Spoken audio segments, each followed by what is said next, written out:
White wash এড়াতে যুক্তরাষ্ট্রের বিপক্ষে তৃতীয় টি-20তে শনিবার মাঠে নামবে বাংলাদেশ। হিউস্টনে রাত ৯টায় শুরু হবে ম্যাচটি। আটলান্টিক সাগরে ডুবে গেছে বাংলাদেশের ক্রিকেট সূর্য।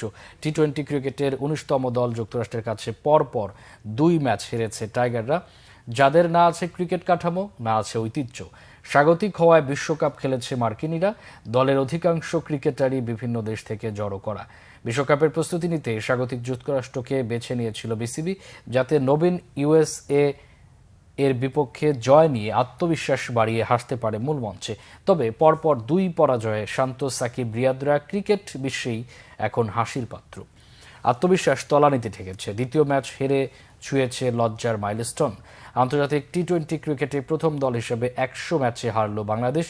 এবার আরও বড় লজ্জার সামনে টাইগাররা। শেষ ম্যাচটায় হারলে সহযোগী দেশের কাছে টেস্ট স্ট্যাটাস পাওয়া প্রথম দল হিসেবে হোয়াইট ওয়াশের লজ্জায় পড়তে হবে শান্ত লিটনদের।